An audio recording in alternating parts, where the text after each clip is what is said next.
Welcome back to the Repair Nut channel. Today I have a window blind that won't stay up. In other words, when I pull on the string here to raise the blind up, it just won't stay. It wants to fall back down. And that's because there's a cord lock mechanism right up here on the top of the blind, and that's probably out of whack or broken. So we're going to take this apart and look at it and see if we can't fix it instead of having to replace the entire blind. The first step is to remove the valance piece across the top of your blinds, or the trim piece.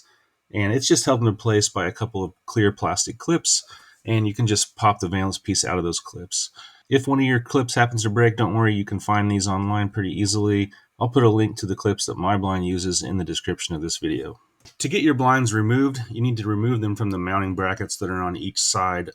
So look at the mounting brackets. They're probably made of metal, and they probably have a little cover that has a hinge on one side. You can take a little flat screwdriver, or maybe your fingers if it's not very tight, and just pop that open, and it acts like a hinge. It'll kind of open up, and then you can just grab your blinds and slide it right out of the mounting brackets.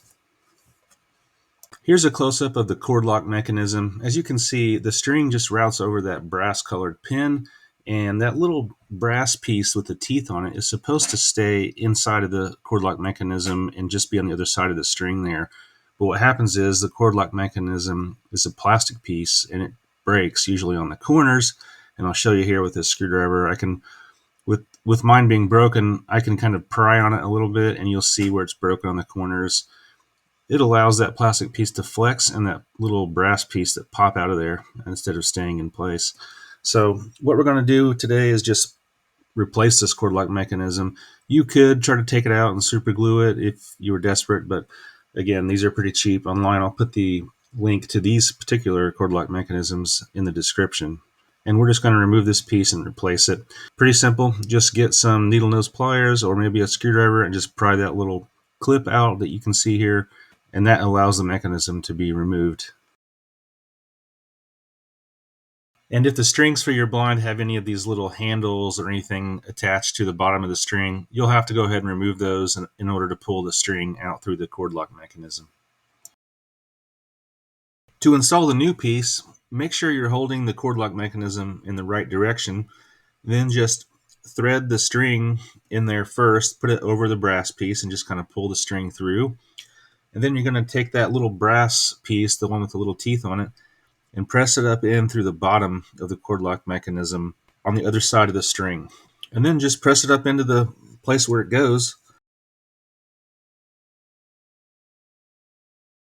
And what holds it all into place is that little metal clip. So just go ahead and feed the metal clip through. It's easy to get them through the first set of holes, and then you might have to take some needle nose pliers to kind of pull them through the second set of holes if you can't get it by hand. If for some reason your holes are too small in the replacement piece, you can enlarge them a little bit with a little drill bit if you need to, but hopefully you don't have to do that. And once you get that metal pin in there, it's all done. Don't forget to tie the little handles back on the ends of your string. Reinstalling your blinds is just the opposite of removal. Just put them into place in the mount brackets and close those mount brackets up and test out your blinds. It should be all good to go. If this video helped you out, give me a thumbs up and follow my channel for more useful home maintenance and automotive and other maintenance tips.